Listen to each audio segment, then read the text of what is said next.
वक्रतुंड महाकाय सूर्यकोटि समप्रभा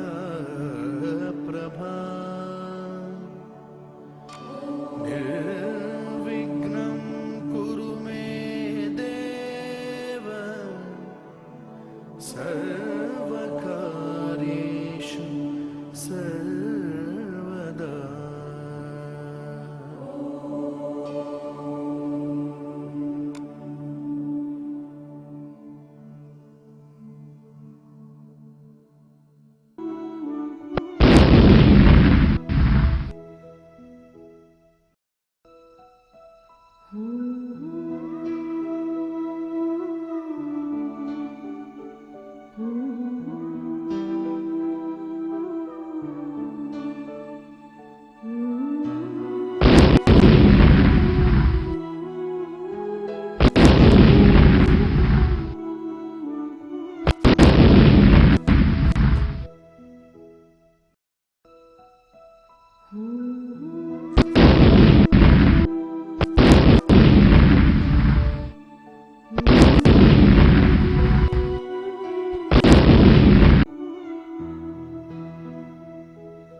अब हम बात करेंगे इस चैप्टर के दूसरे महत्वपूर्ण फार्मूले पर, दूसरे महत्वपूर्ण सूत्र पर, जिसका नाम है विभाजन सूत्र।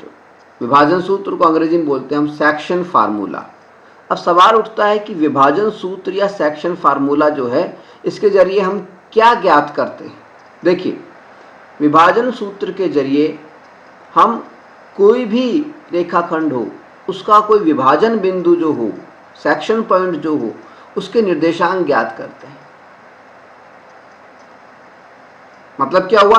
मतलब ये, मान लीजिए हमें कोई रेखाखंड दिया हुआ है, लाइन सेगमेंट दिया हुआ है ए और बी,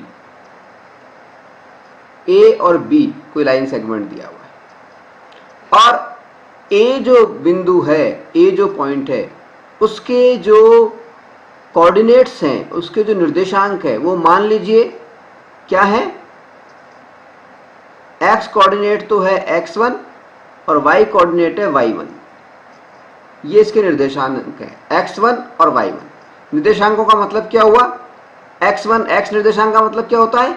y अक्ष से जो दूरी है, ये जो y अक्ष है, लाल, ये जो है लाल लाइन बनाई हमने, ये कोऑर्डिनेट प्लेन की y एक्सिस है, और ये जो हरी लाइन है ये x एक्सिस है, x अक्ष है, और ये जो दोनों जहां पर मिल रही हैं इसको हम ओरिजिन या ओ बोलते हैं। ठीक है, तो ये जो बिंदु दिया गया है रेखाखंड का, उसके कोऑर्डिनेट दिए गए हैं x1 व y1। मान लिए हमने x1 का मतलब है, x कोऑर्डिनेट का मतलब है y अक्ष से जो दूरी है, इस लाल लाइन से जो इस बिंदु की दूरी है वो कितनी है? x1 है। और y1 का मतलब है, ये y कोऑर्डिनेट है। y कोऑर्डिनेट का मतलब होता है x अक्ष से इस बिंदु की दूरी, a बिंदु की जो दूरी है, x अक्ष यानी ये हरी वाली जो लाइन है, इससे a बिंदु की दूरी जो है वो है y1 है। ठीक है, ठीक है। इसी तरह से b बिंदु के कोऑर्डिनेट दे रखे हैं, मान लीजिए इसको मान लेंगे हम x2 y2। ठीक है, और हमसे ये कहा जा रहा है कि मान लीजिए तीसरा बिंदु एक और है P। इसके कोऑर्डिनेट हमें मालूम नहीं है, हमने सिर्फ x, y, इसके कोऑर्डिनेट x और y मान लिए हमने। ठीक है, अगर रेखाखंड A और B को, जिसके कोऑर्डिनेट हमें दिए गए हैं, इसको बिंदु P काटता है, किस अनुपात में? मान लीजिए अनुपात है m1 अनुपात m2। m1 अनुपात m2 में ये जो P बिंदु है, ये इस AB जो रेखा है उसको काटता है। ठीक है, m1:m2, m1 अनुपात m2, अनुपात क्या हो गया? m1 अनुपात m2, इसमें काटता है। ठीक है, तो विभाजन सूत्र ये कहता है कि अगर कोई हमसे P बिंदु के निर्देशांक पूछे, यानी x और y, x, y, इसका मान पूछे, तो हम बता सकते हैं, हम बता सकते हैं। ठीक है, विभाजन सूत्र क्या कह रहा है? विभाजन सूत्र हमसे कह रहा है कि यदि कोई रेखाखंड हो, कोई भी रेखाखंड हो, जिसके दोनों सिरों के निर्देशांक हमें दे रखे हों, और हमसे ये कहा जाए कि उस रेखाखंड को कोई बिंदु P या कोई भी बिंदु जो है उसको दो भागों में बांटता है, अनुपात कुछ भी हो सकता है, रेशो कुछ भी हो सकता है, मान लिया m1:m2, m1 अनुपात m2 में बांटता है, तो हम वो जो विभाजन बिंदु है P, उस विभाजन बिंदु के जो निर्देशांक हैं वो हम ज्ञात कर सकते हैं। यानी विभाजन बिंदु का हम x कोऑर्डिनेट भी पता कर सकते हैं और विभाजन बिंदु का y कोऑर्डिनेट भी पता कर सकते हैं। है समझ में? अब कैसे पता कर सकते हैं? देखिए, ये जो लाइन है इस पे 3 बिंदु हैं, A, P और B। बिंदु P के जो कि विभाजन बिंदु है, सेक्शन पॉइंट है, इस विभाजन बिंदु सेक्शन पॉइंट के हमें x और y कोऑर्डिनेट ज्ञात करने हैं। तो इसके लिए सबसे पहले हम थोड़ी सी रचना करनी पड़ती है, रचना, कंस्ट्रक्शन करना पड़ता है। सबसे पहले हम क्या करते हैं, एक कोऑर्डिनेट प्लेन बना करके चित्र सा बना लेते हैं और यहां पे लिख देते हैं रचना। रचना क्या कर रहे हैं हम? तीनों बिंदुओं से, A बिंदु से, P बिंदु से और B बिंदु से, तीनों बिंदुओं से, तीनों कौन से बिंदुओं से? A बिंदु से, P बिंदु से और B बिंदु से हम लंब डाल देते हैं x अक्ष पर। x अक्ष कौन सा है? ये हरी वाली जो लाइन नजर आ रही है, ये x अक्ष पर लंब डाल देते हैं। APB से x अक्ष पर लंब यानी परपेंडिकुलर, लंब परपेंडिकुलर खींचो, लंब खींचो। तो जब हम लंब खींचेंगे तो A से, बिंदु A से जब लंब खींचेंगे तो ये मान लीजिए R पर काटता है, तो ये AR एक लंब हो गया। ठीक है, P से जब लंब खींचेंगे तो ये हो गया मान लीजिए PS, S बिंदु पे इस x अक्ष को काट रहा है। और जब B से हम लंब खींचेंगे तो मान लीजिए T, बिंदु T के ऊपर ये x अक्ष को काट रहा है। तो लंब कौन कौन से हो गए? AR, लंब कौन कौन से हो गए? AR, PS और BT, लंब खींच दिया। ठीक है, दूसरा हमने क्या किया रचना के अंदर? पहली बात तो हमने ये कर दी, रचना में दूसरी बात हमने क्या करी? बिंदु A से और P से, इनसे भी एक लंब काटना है, लंब डालना है। किस किस पे डालना है? PS, ये जो खड़ी लाइन है PS के ऊपर A बिंदु से लंब डालना है और BT के ऊपर P बिंदु से लंब डालना है। तो यहां भी लिख देता हूं मैं, बिंदु A से PS पर व बिंदु P से BT पर लंब यानी परपेंडिकुलर खींचो। कौन कौन से लंब खींच जाएंगे ये? बिंदु A से PS पर जब लंब खींचेंगे तो मान लीजिए वो काटेगा कहां पर? Q के ऊपर, उसको Q लिख दिया, Q यानी एक तो लंब आ गया, लंब एक तो AQ लंब हो जाएगा और दूसरा लंब हो जाएगा P से, इसको काटा हमने तो मान लीजिए C बिंदु पर काट रहा है, PC, तो PC C बिंदु पे काट रहा है। ठीक है, तो ये तो हो गई हमारी रचना वाली बात, कंस्ट्रक्शन की बात। अब हमें क्या याद आना चाहिए? अब देखिए, जब हम ये कंस्ट्रक्शन कर लेंगे तो हमें यहां पर क्या नजर आएंगे? दो समकोण नजर आएंगे, दो समकोण नजर आएंगे। पहला समकोण PAQ और दूसरा समकोण PCB, दो समकोण नजर आ गए। ठीक है, अब ये जो दो समकोण हमें नजर आ रहे हैं, साफ नजर आ रहा है कि देखिए यहां पर ये 90 डिग्री, ये समकोण हो गया और यहां पर लंब है ना ये, इसलिए ये 90 डिग्री, दोनों 90 डिग्री नजर आ रहे हैं। तो दोनों कोण मतलब एक एक कोण यानी 90 डिग्री के कोण दोनों त्रिभुजों के अंदर, दो त्रिभुज नजर आए हमें,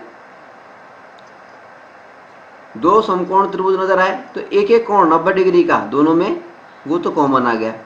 ठीक है, और देखिए ये जो कोण है, ये कोण A, इसको हम बोलेंगे कोण PAO, कोण PAO। तो मैं यहां पे लिख देता हूं, देखिए पहले। अब हम क्या हुआ रचना के बाद में, अब हम प्रमाण कर रहे हैं, प्रमाण, प्रूफ, प्रमाण। प्रमाण में हम क्या कर रहे हैं? देखिए, कोण Q में कोण AQP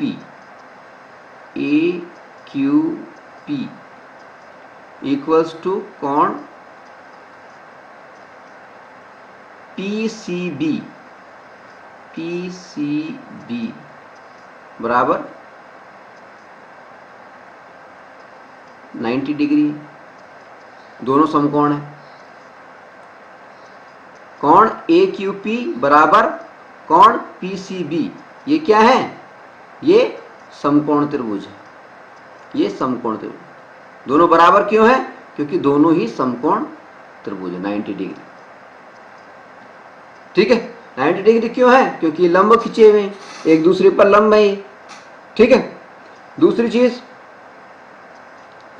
कोण PAQ, कोण PAQ और कोण BPC यानी ये वाला कोण BPC, ये वाला BAQ, ये वाला, दोनों बराबर है। क्यों बराबर है? क्योंकि ये संगत कोण है, कॉरस्पॉन्डिंग एंगल है, संगत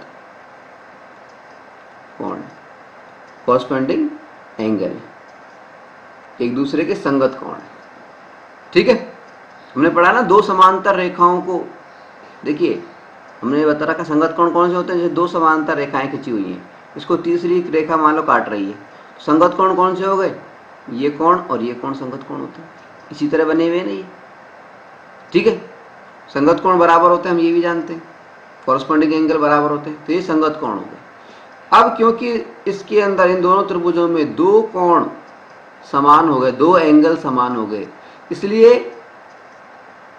इसलिए हम लिख देंगे ए कसौटी से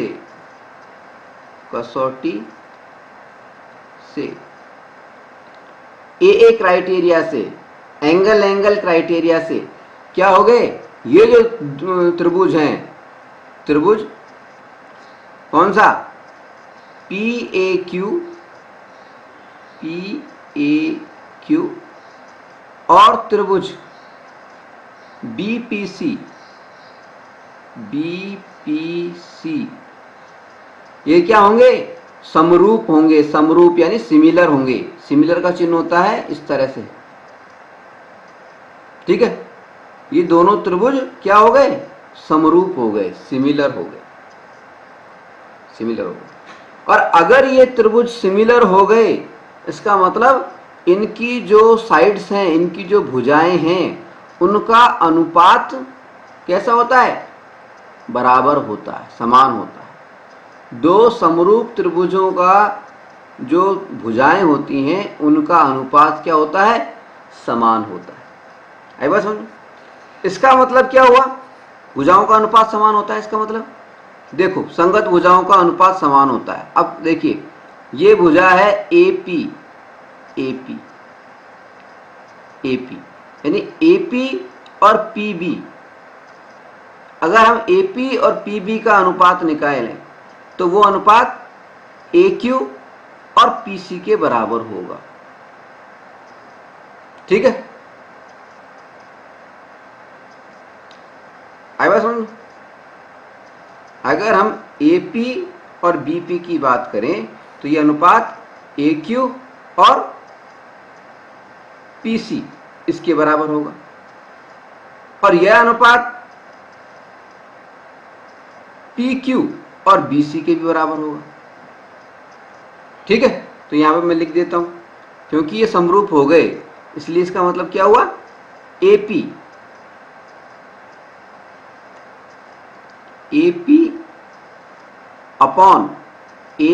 अपॉन PB,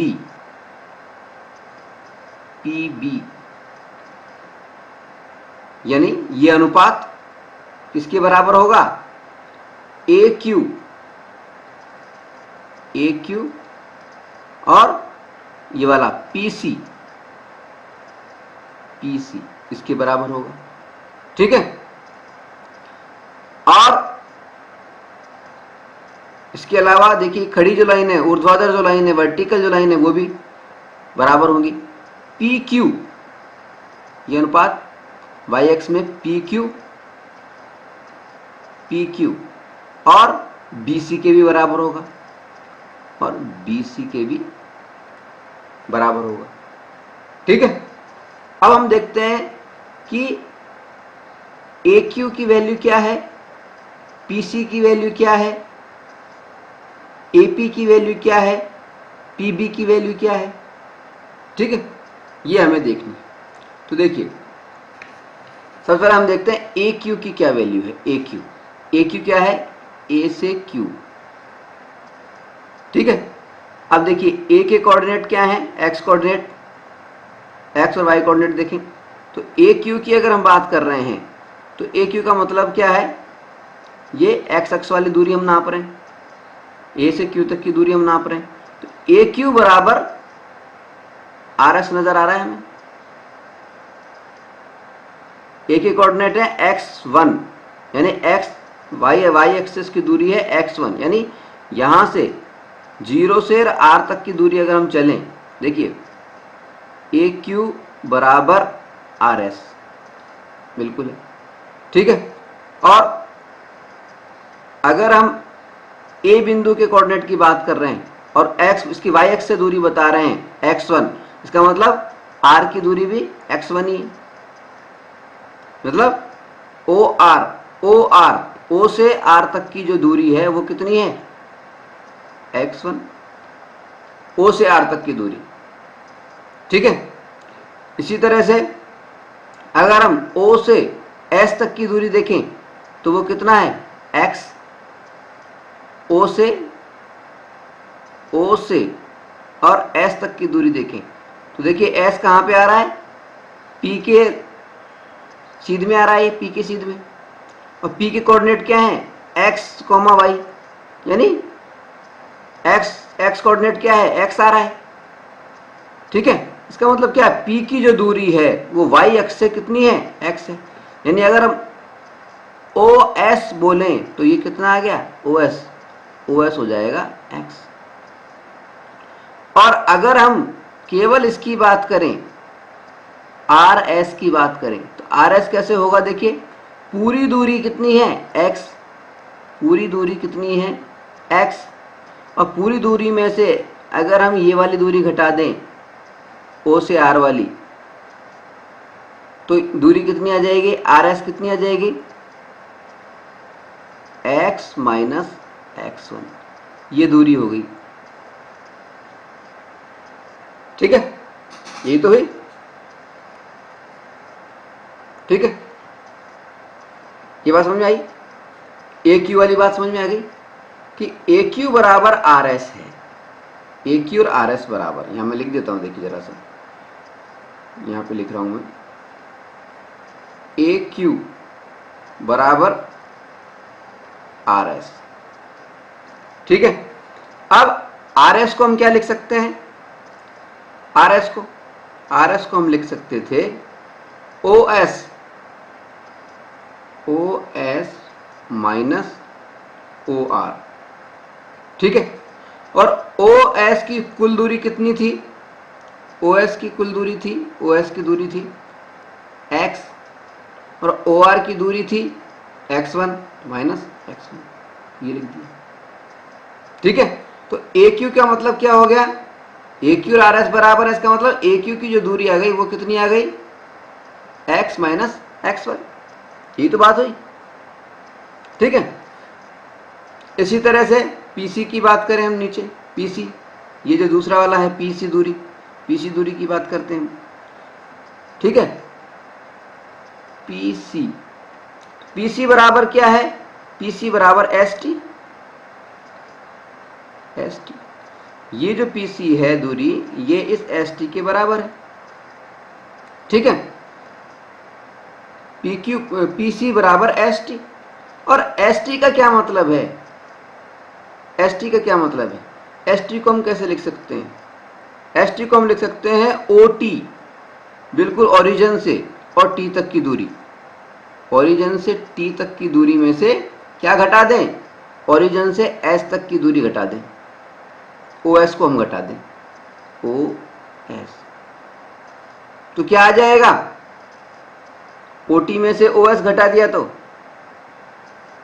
देखिए ओ टी कितना है, टी, ओ से टी यानी वाई एक्स से इस टी की दूरी कितनी है, देखिए बी के कोऑर्डिनेट देखिए ऊपर x2, इसके पैरेलल है, यानी ये दूरी भी x2 ही होगी, यानी ये दूरी आ गई x2। ठीक है, अब x2 में से OS घटाना, तो OS की दूरी कितनी निकाली थी हमने, O से S का कोऑर्डिनेट देखो कितना है, x, ये x है, यानी अगर हम PC की बात कर रहे हैं तो PC की दूरी क्या आ गई हमारी, ये आ गई। ठीक है, आ गई कि नहीं आ गई, तो हमें ये दोनों दूरियां मालूम चल गई, ये वाली दोनों दूरियां मालूम चल गई। इसी तरह से हमें वाई एक्स की जो दूरी है PQ और BC, इनको भी लिख लेना है, PQ और BC को भी लिख लेना है। ठीक है, तो कैसे लिखेंगे, देखिए मैं यहां लिख रहा हूं, PQ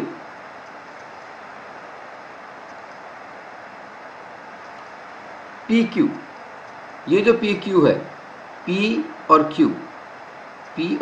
दिख रहा है PQ। ठीक है, ये जो PQ है किसके बराबर है, इस PQ को हम कैसे लिख सकते हैं, ये पूरी दूरी PS, अगर हम PS में से पूरी दूरी P और S, X नीचे वाला जो बिंदु है S, PS में से QS घटा दें, PS में से QS घटा दें तो हमें PQ प्राप्त हो जाएगा। ठीक है, अब क्या है, PS जो है ये क्यों रहेगा, QS को देखिए आप, QS कितना है, AR की बराबर है, QS कितना है, AR की बराबर है, ये जो QS है ये AR की बराबर साफ दिखाई दे रहा है। ठीक है, यानी हम इसको क्या लिख सकते हैं, PS माइनस AR। ठीक है, अब PS की दूरी कितनी है, देखिए PS, इसका मतलब क्या है, P बिंदु की X अक्ष से दूरी कितनी हुई, यानी Y कोऑर्डिनेट कितना है, वो Y दे रखा है, तो पी एस की जगह पे हम वाई लिख देंगे, पी एस की जगह पे हम वाई लिख देंगे, Y minus A R, A R, A R, तो ए आर कितना है, ए आर का मतलब है वाई कोऑर्डिनेट, ये कितना है वाई वन, वाई वन, तो ए आर की जगह पे हम वाई वन लिख देंगे, वाई वन लिख देंगे, यानी पी क्यू दूरी कितनी आ गई, Y minus Y one, Y minus ये पी क्यू दूरी आ गई, वाई माइनस वाई वन। ठीक है, अब कौन सी दूरी बची, देखिए पी क्यू दूरी निकालनी हमने, अब दूरी बच रही है B C, B C, B C. ठीक है, बी सी को मैं यहाँ ऊपर लिख देता हूँ, जगह कम है, आप क्रम से लिखते चले, बी सी लिख रहा हूँ मैं, बी सी, बी सी। ये जो बी सी है इसको हम कैसे लिख सकते हैं, पूरी दूरी है B T, B T, B T में से अगर हम सी टी घटा दें, बी सी का इक्वल्स टू, इसको हम लिख सकते हैं B T minus C T, पूरा बी टी है, बी सी को हम लिख सकते हैं बी टी में से बी सी सी टी घटा दे, तो ये आ जाएगा हमारे पास। ठीक है, अब देखिए ये जो सी टी है, सी टी किसके बराबर है, पी एस के बराबर, सी टी बराबर पी एस, तो हम सी टी की जगह पे पी एस लिख करके भी लिख सकते हैं, ये हो जाएगा B T minus P S, ये बात हो गई। ठीक है, अब बी टी की वैल्यू कितनी है, B T, B T, B T क्या है, ऊर्ध्वाधर दूरी है, ऊर्ध्वाधर दूरी यानी वाई कोऑर्डिनेट, वाई कोऑर्डिनेट कितना है, वाई टू, तो उसको हमने लिख दिया बी टी की जगह वाई टू लिख दिया, minus P S, P S, P S का मतलब क्या है, ऊर्ध्वाधर दूरी एस से पी के बीच की, इसका मतलब वाई कोऑर्डिनेट, यानी वाई कोऑर्डिनेट दे रखा है वाई, यानी वाई, यानी बी सी जो दूरी आई, बी सी जो दूरी आई वो क्या आ गई, बी सी दूरी वाई टू माइनस वाई, आई नहीं, ठीक है, तो चारों दूरियां हमें प्राप्त हो गई, चारों दूरियां हमें प्राप्त हो गई।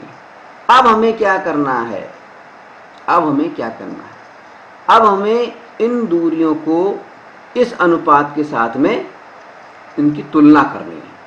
ठीक है, तुलना क्यों करनी है, क्योंकि हम जानते हैं कि समरूप जो त्रिभुज होते हैं उनके अंदर भुजाओं का जो अनुपात होता है वो समान होता है, यानी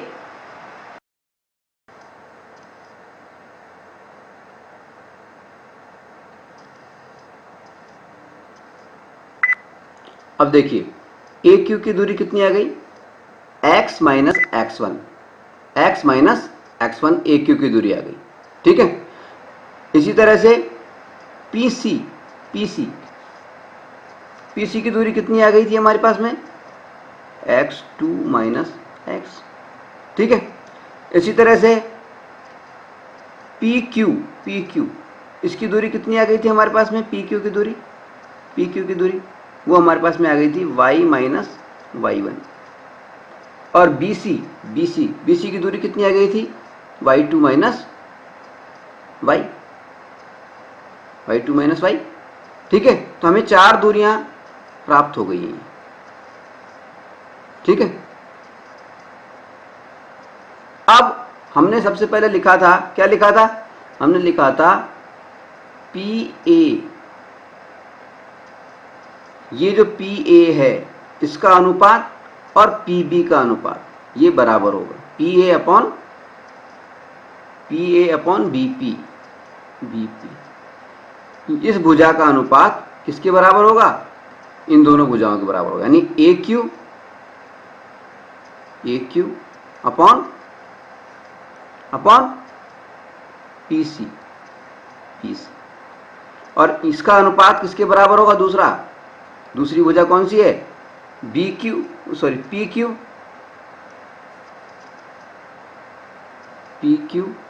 अपॉन बी सी, बी सी।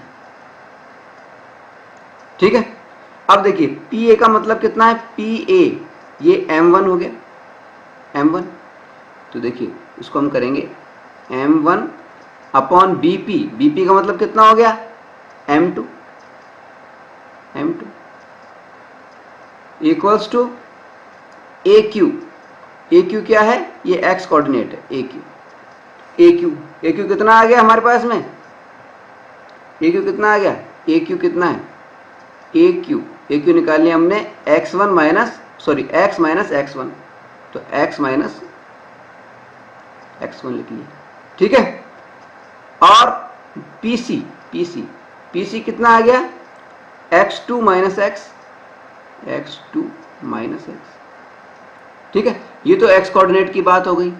इसी तरह से PA अपॉन BP यानी m1 अपॉन m2, इसकी तुलना हम कर लेंगे PQ अपॉन BC से।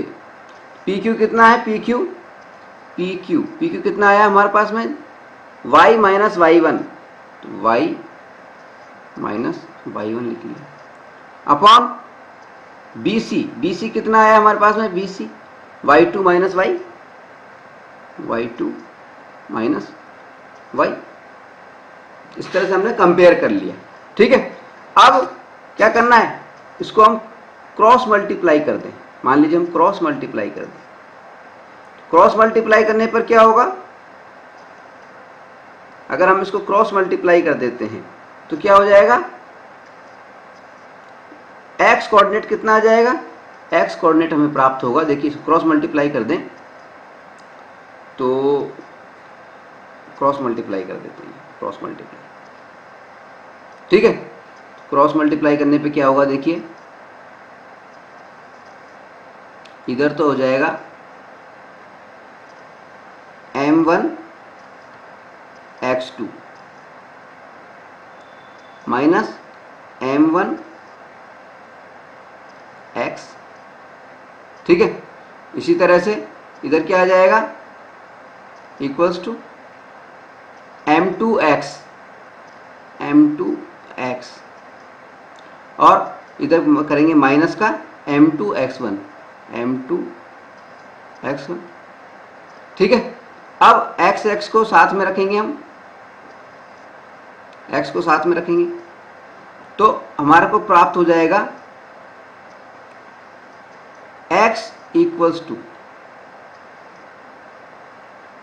m1 x2 plus m2 x1 upon m1 plus m2।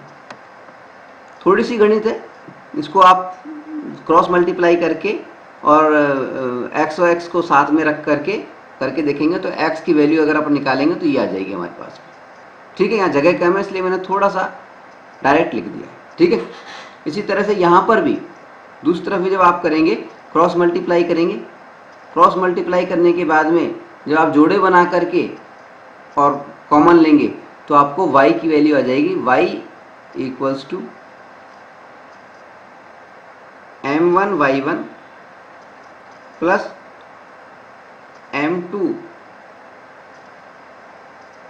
m1 y2 plus m2 y1 upon m1 plus m2। तो ये x कोऑर्डिनेट पर मालूम करने का सूत्र आ गया, ये y कोऑर्डिनेट का सूत्र आ गया। तो ये है हमारे विभाजन सूत्र, ठीक है। ये हमने प्रूफ करके बताया है, प्रमाण देकर के बताया है कि किस तरह से यह सूत्र हमें प्राप्त होता है। हमें सीधे भी इस सूत्र को याद रखना है। सूत्र में क्या खास बात है, देखिए मैं बता देता हूँ आपको, ज़्यादा कुछ नहीं है। आप तो ऐसे लिखिए, x कोऑर्डिनेट ज्ञात करना है, ठीक है। तो m1 प्लस m2 ऐसे लिख लिया आपने, ठीक है, अपॉन m1 प्लस m2 लिख लिया। y कोऑर्डिनेट के लिए भी इसलिए इसी तरह से लिख लिया हमने, y कोऑर्डिनेट के लिए भी y सेम यही बात लिख ली, m1 प्लस m2, ठीक है। और m1 प्लस m2, ये तो लिख लेंगे आप। ठीक है, अब अगर x कोऑर्डिनेट हमें ज्ञात करना है तो पहले लिखेंगे इसके साथ में इंटू x2 और फिर लिख देंगे इंटू x1। ठीक है, समझ में आ रही बात? सिर्फ इतना सा ध्यान रखना है। अगर x कोऑर्डिनेट ज्ञात करना है तो x2 और x1 लिखना है, पहले x2 और फिर x1। ठीक है, इसी तरह y कोऑर्डिनेट ज्ञात करना है तो y2 और इसके साथ में मल्टीप्लाई कर दो y1। सूत्र याद करना आसान हो गया ना? ठीक है, अब m1 क्या है हम जानते हैं, अनुपात है, पहला अनुपात। m2 क्या है, ये भी अनुपात है, रेशो है। ठीक है, अनुपात है, रेशो है। x2 क्या है और x1 क्या है, ये जो दो बिंदु हमें दे रखे हैं सवाल के अंदर, उनके x कोऑर्डिनेट्स हैं। x1 है पहले बिंदु का x कोऑर्डिनेट, x2 है दूसरे बिंदु का x कोऑर्डिनेट। y1 y2 क्या है, y1 y2 y कोऑर्डिनेट है इन बिंदुओं के। y1 तो है पहले बिंदु का y कोऑर्डिनेट और y2 है दूसरे बिंदु का y कोऑर्डिनेट।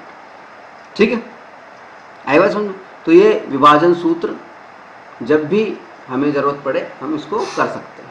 एक बार फिर से मैं बता दूं विभाजन सूत्र को याद करने का तरीका, एक बार बात समझा देता हूं मैं आपको। विभाजन सूत्र में ये होता है कि अगर हमें कोई भी लाइन दी हुई है, कोई भी लाइन हमें दी हुई और इस लाइन के दो बिंदु हमें बता रखे हैं, इनके निर्देशांक हमें दे रखे हैं। मान लीजिए x1 है, इसका y1 है।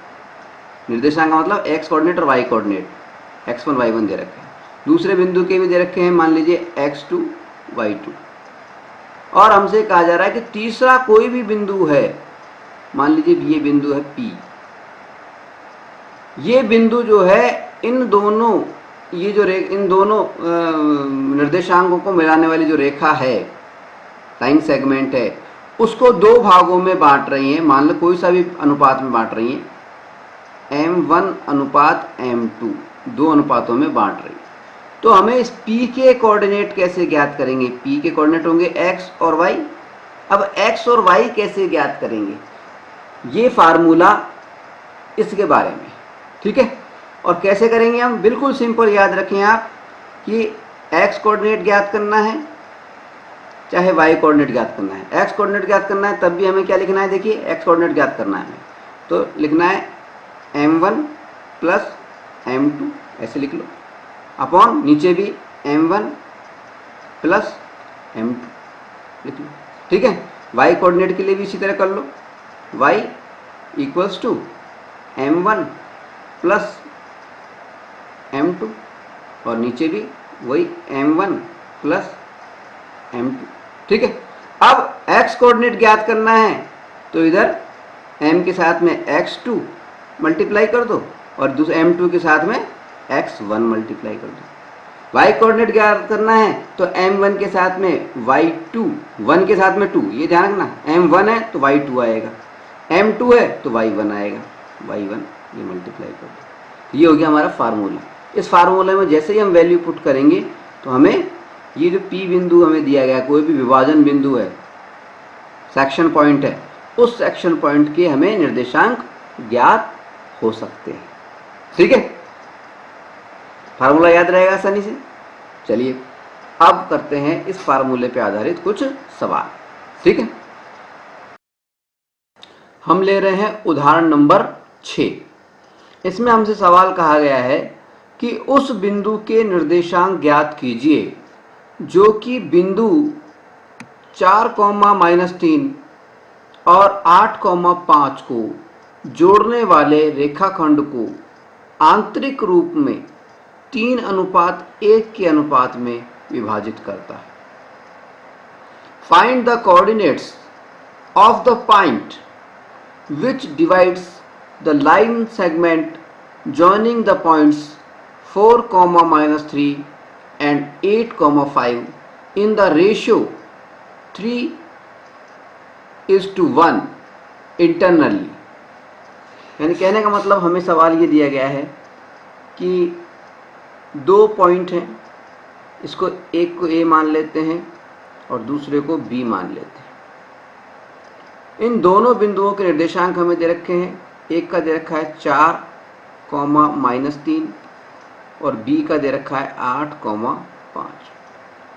और हमसे कहा गया है कि इन दोनों को जोड़ने वाली जो रेखाखंड है, ये जो रेखाखंड है, इसको कोई बिंदु जो है, कोई भी बिंदु हो सकता है, मान लीजिए बिंदु P मान लेते हैं, इसको 3:1 में 3:1 3:1 के रेशो के अंदर डिवाइड कर रहा है इस रेखाखंड को।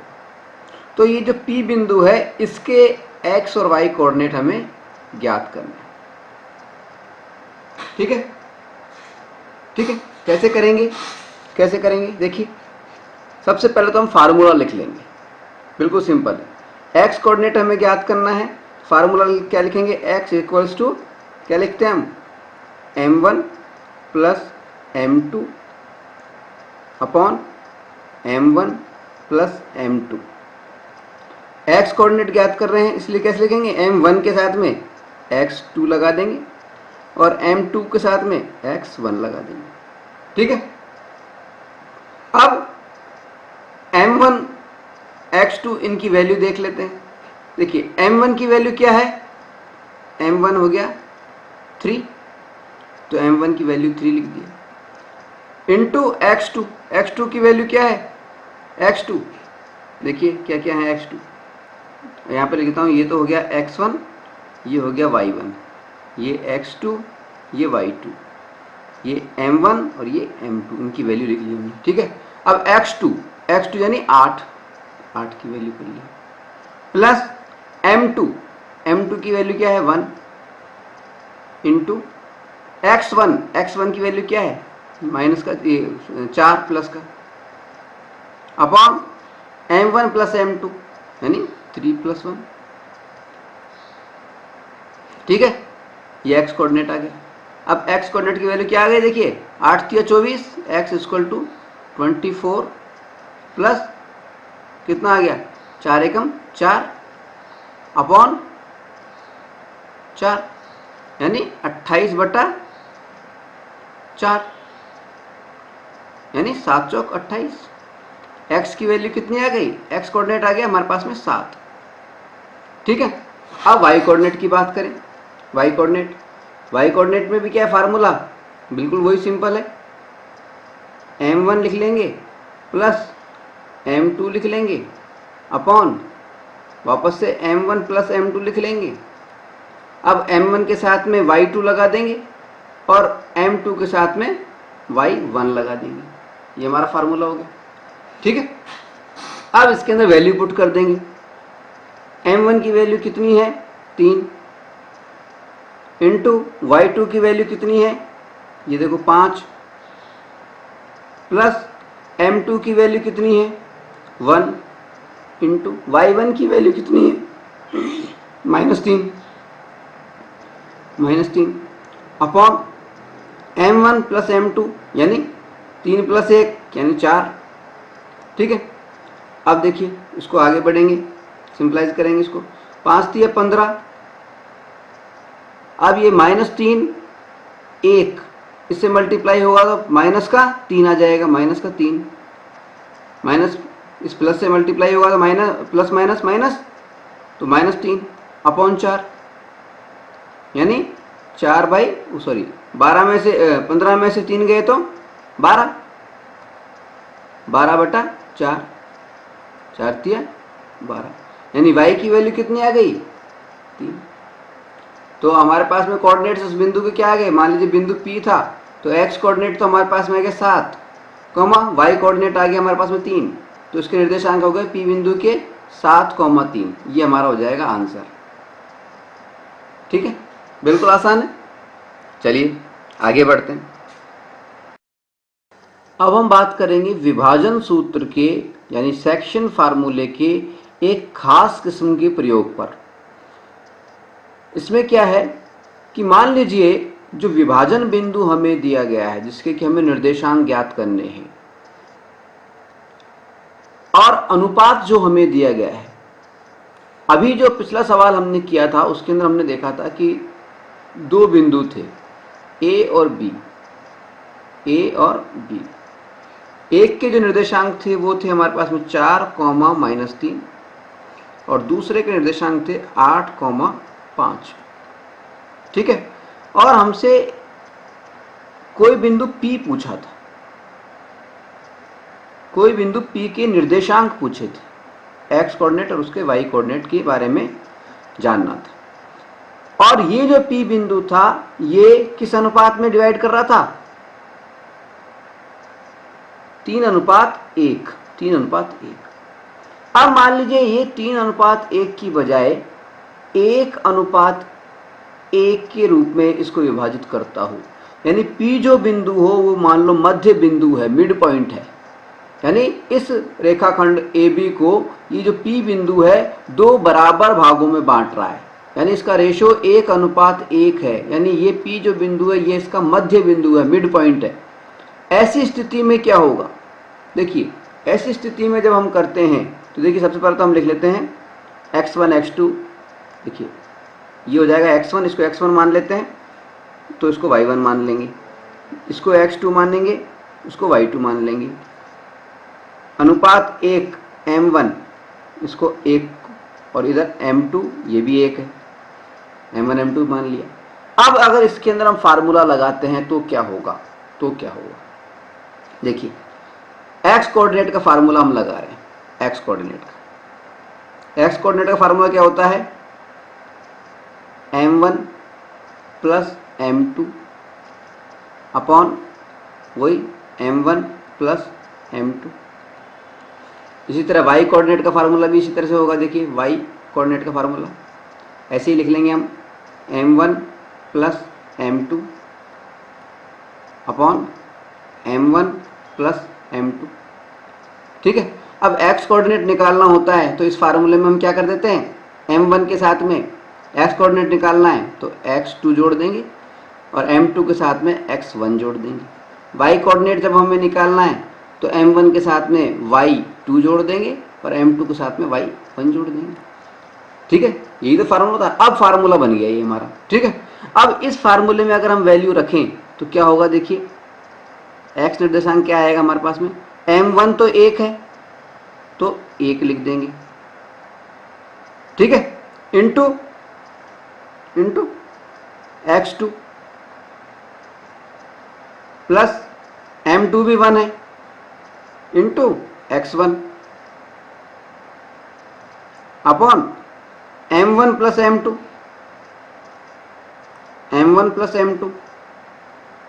यानी m1 है 1 और m2 है 1, यानी x कोऑर्डिनेट क्या आ गया हमारे पास में? x कोऑर्डिनेट आ जाएगा x2 प्लस x1, इसके अंदर 2 का भाग लगा दो। ठीक है, ये फार्मूला आ गया ना नया। इसी तरह से अगर y की बात करेंगे, y कोऑर्डिनेट की, तो यहाँ भी ऐसा ही आएगा, m1 में 1 लगा देंगे इंटू y2 प्लस m2 के लिए भी 1 इंटू y1 अपॉन 1 प्लस 1 2, यानी y कोऑर्डिनेट अगर हमें निकालना हो तो सूत्र क्या हो जाएगा, y2 प्लस y1 अपॉन 2। तो हमें नया फार्मूला मिल गया, एक प्रकार से नया फार्मूला मिल गया। जब भी हमें मध्य बिंदु ज्ञात करना हो तो बड़ा आसान सा फार्मूला हमारे साथ में लगा है। चाहे तो हम ये मेन फार्मूला जो हमारा है उसी को लगा के कर सकते हैं, लेकिन उसमें थोड़ा टाइम लग जाता है, इसलिए शॉर्टकट के तौर पे हम इस फार्मूले को अपना लेते हैं। अगर मध्य बिंदु ज्ञात करना है तो x कोऑर्डिनेट अगर ज्ञात करना है तो जो दोनों x कोऑर्डिनेट है उनको जोड़ दो और उसमें 2 का भाग लगा दो। y कोऑर्डिनेट अगर हमें ज्ञात करना है तो 2 y कोऑर्डिनेट हमें दे रखे हैं, उन दोनों को जोड़ दो और उसमें 2 का भाग लगा दो। यानी अगर इस सवाल के मुताबिक हम चलें तो x कोऑर्डिनेट क्या हो जाएगा हमारा, x कोऑर्डिनेट क्या हो जाएगा, x1 और x2 को जोड़ दो, यानी 4 प्लस 8 को जोड़ दो, उसमें 2 का भाग लगा दो। 4 8 और 4 12, 12 में 2 का भाग लगा दिया तो 6। ठीक है, y कोऑर्डिनेट क्या हो जाएगा, दोनों y कोऑर्डिनेट उसको जोड़ दो, -3 और 5, -3 प्लस 5 इनको जोड़ दो, उसमें 2 का भाग लगा दो, तो -3 और 5 कितने हो गए, +5 में से -3 गए तो प्लस के 2, 2/2 यानी कट करके आ गया 1। तो कोऑर्डिनेट्स क्या आ गए, एक्स कोऑर्डिनेट तो आ गया 6, वाई कोऑर्डिनेट आ गया 1, तो कोऑर्डिनेट्स आ गए इस पी बिंदु के 6,1। ठीक है, तो ये कुल मिला के बात, ये फार्मूला तो सेम ही है, मेन फार्मूला तो हमारा वही है जो हमने आपको अभी बताया था, यानी ये वाला m1 into x2 plus m2 x1 upon m1 plus m2, x coordinate के लिए, y कोऑर्डिनेट के लिए m1 y2 plus m2 y1 upon m1 plus m2। Formula तो मेन यही है, लेकिन जब अनुपात समान होता है, विभाजन बिंदु जो है, सेक्शन पॉइंट जो है, वो किसी रेखाखंड को दो समान भागों में बांट रहा है, एक और एक अनुपात में बांट रहा है, 1:1 रेशो में बांट रहा है, तब हम इसको शॉर्टकट के तौर पे इस तरह से कर लेते हैं। ठीक है, तो जब भी हम करेंगे शॉर्टकट अपना लेंगे कई जगहों पे। ठीक है, आपको ये याद होना चाहिए। ठीक है, मध्य बिंदु के जब भी हमें ज्ञात करने हैं निर्देशांक मध्य बिंदु के, तो दोनों जो कोऑर्डिनेट्स हैं उनको जोड़ देंगे, चाहे से वो x वाले हों चाहे y वाले हों, और उनमें 2 का भाग लगा देंगे। ठीक है, याद रहेगा। चलिए आगे बढ़ते हैं। इसी तरह का हम एक उदाहरण ले रहे हैं।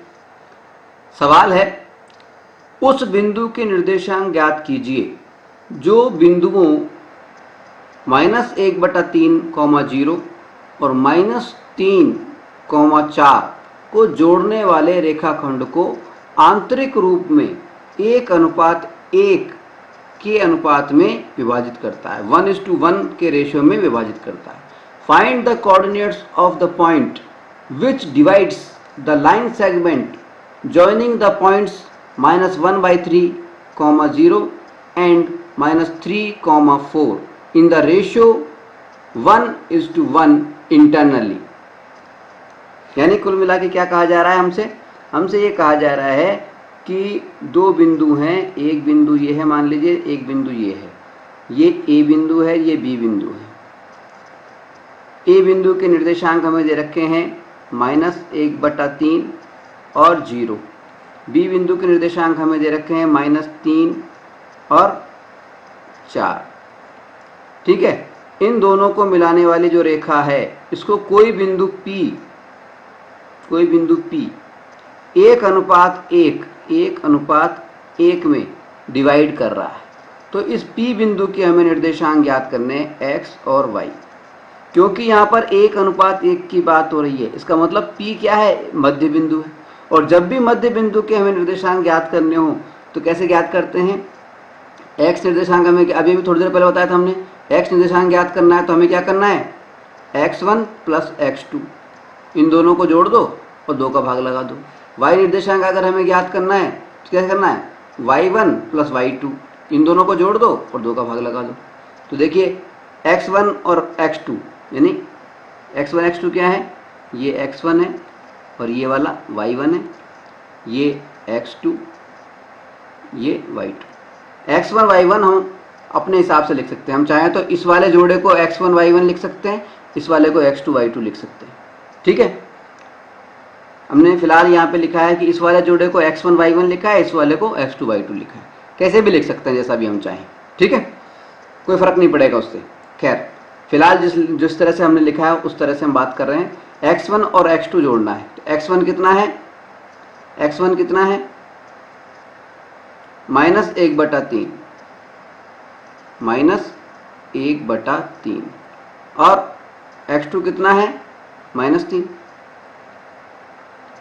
इन दोनों को जब हम जोड़ेंगे तो क्या आएगा, देखिए 3 कॉमन, -1 और माइनस इसको बटा 1 मान लो, 1 3 3, 3 3 9, यानी -9 और -1 कितने हो गए जुड़ करके, माइनस के 10, तो -10/3। तो x कोऑर्डिनेट तो ये आ गया हमारे पास में।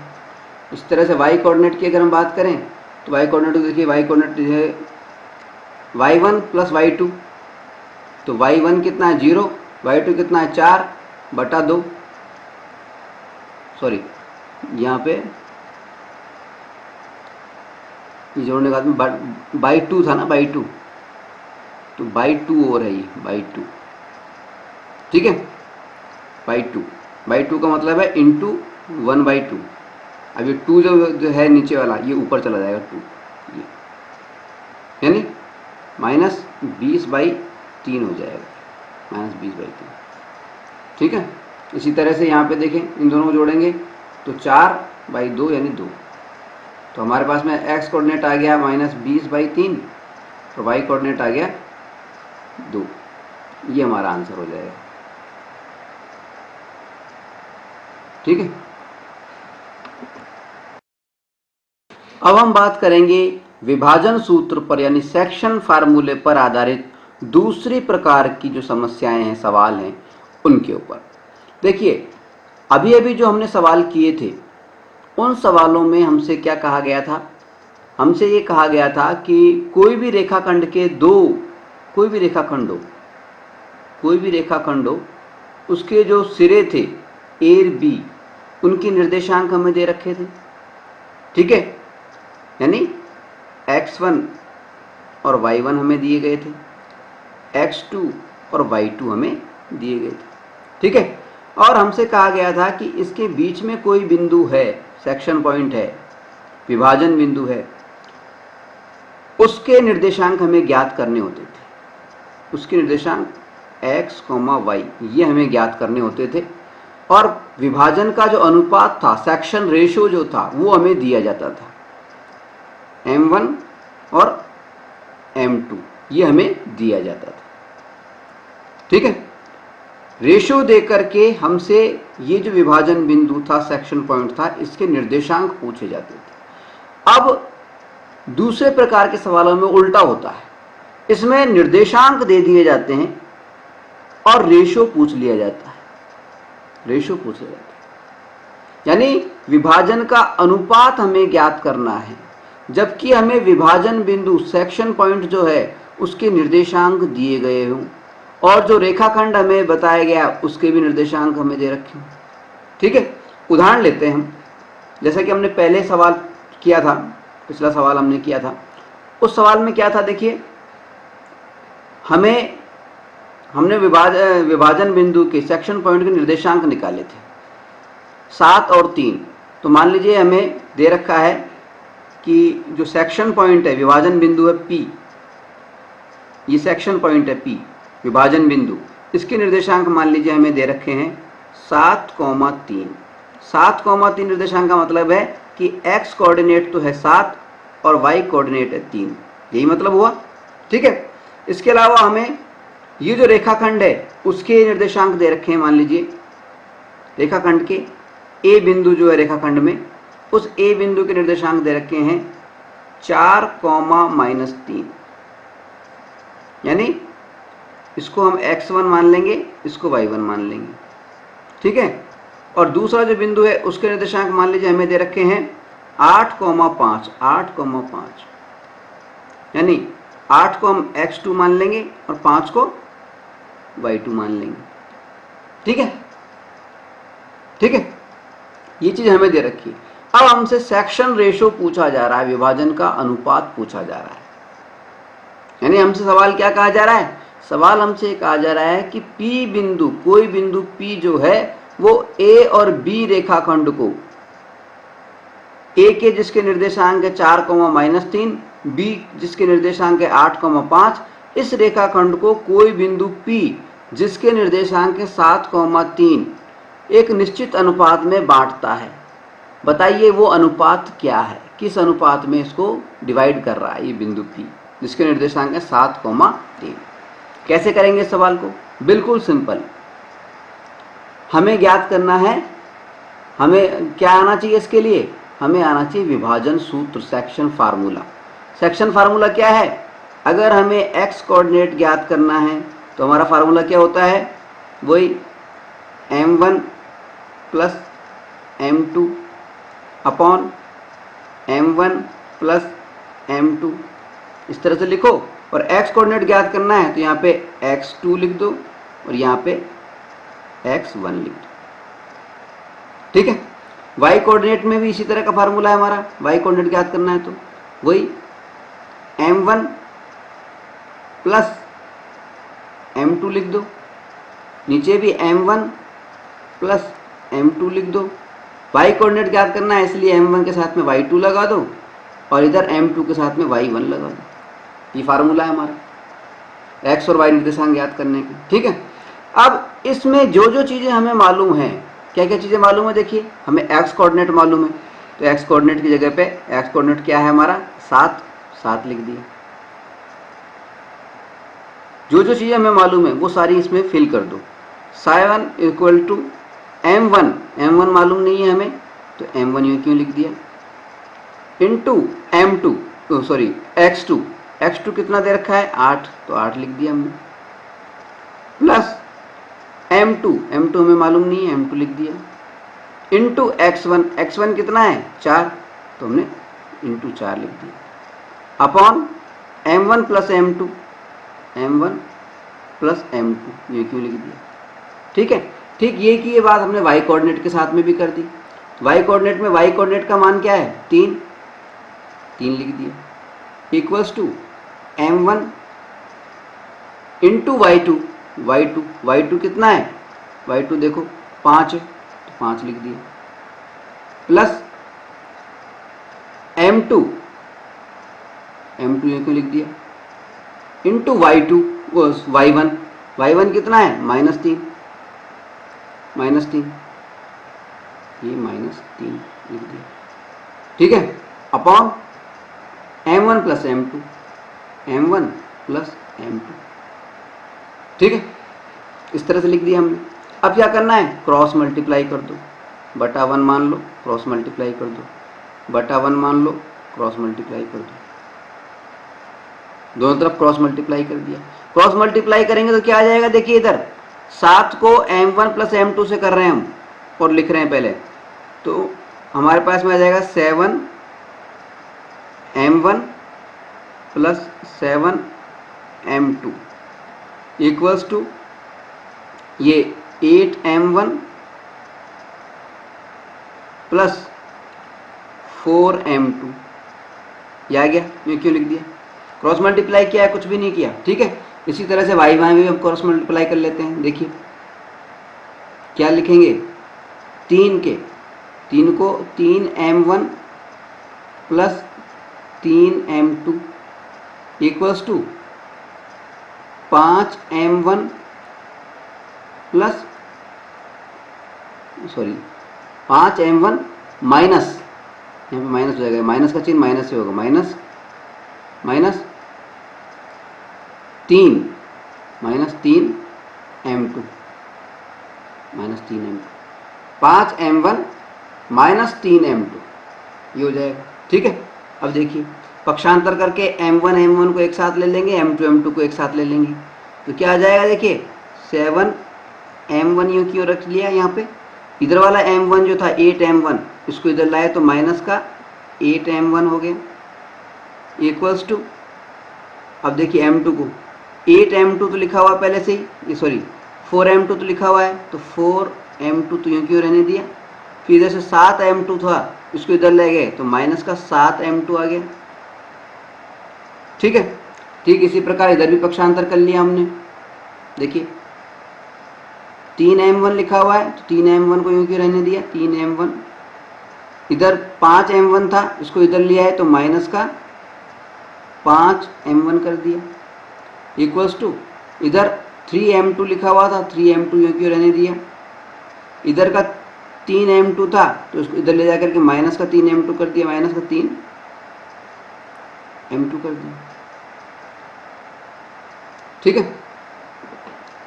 ठीक है, चलिए अब क्या करना है, देखिए m1 8 m1 है, इधर 7 m1 है, तो माइनस का 1 m1 बचा, 8 में से 7 चले गए। ठीक है, इक्वल्स टू इधर देखिए क्या हो गया, इधर अपन देखेंगे तो देखिए 3 माइनस के 7 m2, माइनस के 7 में से 4 चले जाएंगे तो कितने आ जाएंगे 3, तो 3 माइनस का 3 m2 आ जाएगा, तो माइनस से माइनस कट जाएगा, तो ये आ जाएगा 1 m1 इक्वल्स टू 3 m2, यानी अगर m1 अनुपात m2 करेंगे, m2 लिखेंगे तो क्या आ जाएगा 1:3। ठीक है, इसी तरह से अगर इधर करेंगे तो क्या होगा, देखिए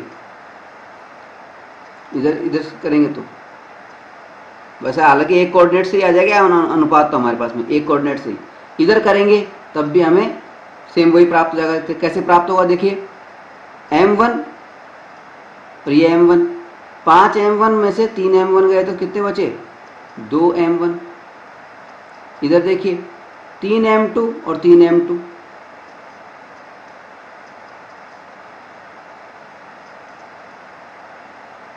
तीन m2 और 3 m2।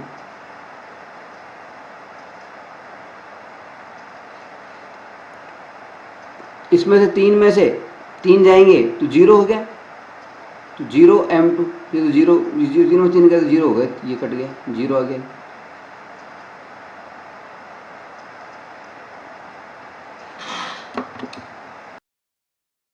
देखिए यहाँ पे थोड़ी सी चिन्हों की गड़बड़ हो गई है, यहाँ पे हल्की सी।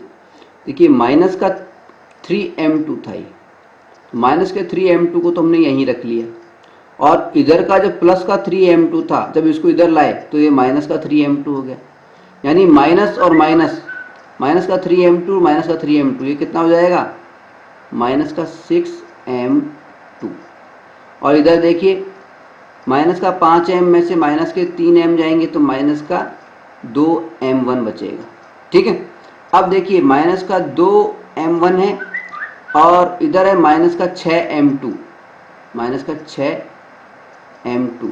अगर इनका अनुपात देखेंगे तो क्या हो जाएगा, देखिए m1 अनुपात m2 इक्वल्स टू क्या हो जाएगा, -2:-6, जिसको हम लिख सकते हैं 1:3। दोनों तरफ अनुपात सेम आ गया। ठीक है, तो जब भी अनुपात हमें ज्ञात करना हो तो हम क्या कर सकते हैं, वैसे तो x कोऑर्डिनेट से ही अनुपात मालूम चल जाता है, लेकिन हम दोनों को मिला के देख लेते हैं, x कोऑर्डिनेट भी निकाल लेते हैं, y कोऑर्डिनेट से भी निकाल लेते हैं, फार्मूला सेम है। ठीक है, बिल्कुल सिंपल होता है सवाल भी, ज़्यादा मुश्किल नहीं होता है सवाल। सीधा सीधा फार्मूले के अंदर जो वैल्यू हमें मालूम है, जो मान हमें मालूम है, उन मानों को रख दो और क्रॉस मल्टीप्लाई कर दो। क्रॉस मल्टीप्लाई करने के बाद में पक्षांतर कर लो, और पक्षांतर करने के बाद में हमें उनका जो अनुपात है वो मालूम चल जाता है। ठीक है, चलिए आगे बढ़ते हैं। अब हम इसी तरह का एक और सवाल ले रहे हैं, उदाहरण नंबर 7। इसमें हमसे कहा गया है बिंदु -4,6 बिंदुओं A -6,10 और बिंदु B 3,-8 को जोड़ने वाले रेखाखंड को किस अनुपात में विभाजित करता है? In what ratio does the point -4,6 divide the line segment joining the points A -6,10 and B 3,-8। ठीक है, यानी हमें दो बिंदु दिए गए हैं A और B, A और B। A बिंदु के निर्देशांक हमें दिए हैं -6,10, B बिंदु के निर्देशांक हमें दिए गए हैं 3-8, और हमसे कहा गया है कि इन दोनों को मिलाने वाला जो रेखाखंड है, इसको बिंदु, कोई तीसरा बिंदु है P, मान लीजिए कोई सा भी बिंदु है P, इसके निर्देशांक हमें दे रखे हैं -4,6। ये किस अनुपात में बांटता है, यानी अनुपात हमें मालूम नहीं है। मान लीजिए ये m1 अनुपात m2 में बांटता है। ठीक है, अनुपात हमें ज्ञात करना है। ठीक है, कैसे करेंगे, देखिए निर्देशांक हमें दे रखे हैं, अनुपात हमें ज्ञात करना है। हमारा फार्मूला क्या होता है, देखिए x कोऑर्डिनेट का, देखिए x कोऑर्डिनेट का फार्मूला होता है हमारा x equals to m1 plus m2 upon m1 plus m2, इस तरह से लिखते हैं। फिर x कोऑर्डिनेट निकाल रहे हैं, इसलिए यहाँ पर x2 आएगा और यहाँ पर x1 आएगा। ठीक है, ये होता है x कोऑर्डिनेट का फार्मूला। इसी तरह से y कोऑर्डिनेट का फार्मूला क्या होता है, वाई कोऑर्डिनेट का फार्मूला वो होगा m1 into y2 plus m2 into y1 upon m1 plus m2। ठीक है, अब जो जो चीज़ें हमें मालूम है उन चीज़ों की वैल्यू रख देंगे। देखिए पहले तो हम लिख लेते हैं क्या क्या चीज़ें हमें मालूम है वो। देखिए a के कोऑर्डिनेट मालूम है, यानी इसको हम x1 और इसको x2 y1 लिख देंगे। y1 10 जो है y1 हो गया और ये x1 हो गया। इसी तरह से b जो बिंदु है इसके कोऑर्डिनेट हमें दे रखे हैं, इसको x2 और इसको y2 लिख देंगे, -8 को y2 लिख देंगे। ठीक है, और अनुपात हमें मालूम नहीं है। p बिंदु के जो कोऑर्डिनेट्स दे रखे हैं वो x का मतलब -4 और y का मतलब 6 ये। ठीक है, अब इन वैल्यूज को हम रख देंगे। देखिए x की वैल्यू कितनी आ रही है, -4, तो -4 लिख दिया हमने। इक्वल्स टू m1 मालूम नहीं है हमें, इसलिए m1 यूँ क्यों लिख दिया हमने, इंटू x2 कितनी है, देखिए 3 लिख दिया, प्लस m2 मालूम नहीं है तो m2 यूँ क्यों लिख दिया, इंटू x1 कितना है, -6, तो ये -6 ब्रैकेट में लिख दिया। ठीक है, अपॉन m1 प्लस m2। ठीक है, ठीक इसी तरह से y के अंदर भी, y कोऑर्डिनेट के अंदर भी वैल्यू लिख देते हैं। y की वैल्यू है 6 इक्वल्स टू m1 मालूम नहीं है, इंटू y2 कितनी है, -8 लिख दिया, प्लस m2 मालूम नहीं है, y1 कितना है, 10, अपॉन m1 प्लस m2। ठीक है, हो गई। अब क्या करना है, देखिए अब हमें क्रॉस मल्टीप्लाई करना होता है। क्रॉस मल्टीप्लाई कर दें। क्रॉस मल्टीप्लाई करेंगे तो -4 m1 प्लस m2 से मल्टीप्लाई होगा, तो क्या आ जाएगा, देखिए मैं यहाँ लिख देता हूँ, -4 m1 प्लस, फिर ये -4 होगा तो -4 m2, -4 m1 -4 m2, ये आ गया, इक्वल्स टू इधर क्या आ गया, 3m1, इधर आ गया माइनस का 6m2, ये आ गया। ठीक है, इसी तरह से इधर देखिए क्रॉस मल्टीप्लाई करेंगे तो इधर क्या आएगा, देखिए 6m1 plus 6m2 equals to -8m1 plus 10m2। ठीक है, अब दोनों तरफ x और y दोनों जगह पे हम पक्षांतर करेंगे। देखिए यहाँ पर हम देखिए -4m1 है तो -4m1 लिख लिया, इधर से m1 को इधर से पक्षांतर करके इधर लिया है तो 3m1 था तो माइनस का 3m1 प्लस का था, पक्षांतर होकर इधर आया तो माइनस का 3m1 आ गया, इक्वल्स टू, अब ये माइनस का देखिए इधर क्या था, माइनस का 6m2 तो -6m2 ये क्यों लिख दिया हमने। अब इधर माइनस का 4m2 था, पक्षांतर करके इस साइड में लिया है हम तो प्लस का 4m2 कर दिया। ठीक है, अब देखिए क्या बचा, माइनस का 4m1 और माइनस का 3m1 जुड़ करके माइनस के 7m1 हो गया, -7m1। इधर क्या हो गया, माइनस का 6m2 और प्लस का 4m2 घट करके माइनस का 2m2 आ गया। ठीक है, 2m2 आ गया। इसी तरह से y कोऑर्डिनेट पे देखते हैं पक्षांतर करके हम, तो देखिए इधर क्या आया, देखिए 6m1 है, 6m1 को यूँ क्यों रहने दिया, 6m1 यूँ क्यों रहने दिया। इधर से ये माइनस का 8m1 माइनस का 8m1 है, इधर आया तो प्लस का 8m1 हो गया, प्लस 8m1 इक्वल्स टू इधर है 10m2, 10m2 यूं क्यों रहने दिया, इधर का 6m2 इधर जाएगा तो माइनस का 6m2 हो जाएगा। अब क्या बचा देखिए, 8 और 6 14m1 जुड़ गए, 14m1 इक्वल्स टू इधर कितना आ गया, 10 में से 6 गए तो 4m2, 4m2, ठीक है। इधर देखिए m1, ये माइनस माइनस तो कट जाएगा, माइनस से माइनस कट गया, ठीक है। अब 7m1 इक्वल्स टू 2m2, यानी मतलब क्या हुआ, इसका मतलब ये हुआ कि अगर हम m1 अनुपात m2 लिखें तो m1 अनुपात इक्वल्स टू क्या हो गया, 7:2, ठीक है। इसी तरह से देखिए y के अंदर देखिए हम, तो इधर क्या होगा, m1 अनुपात m2 लिखें तो अगर हम लिखें m1 अनुपात m2 तो ये हो जाएगा हमारे पास में 14:4। अगर उसको 2 से डिवाइड कर देंगे तो कट के क्या आ जाएगा, 7:2। तो अनुपात कितना आ गया, 7:2, यही हमारा आंसर हो जाएगा।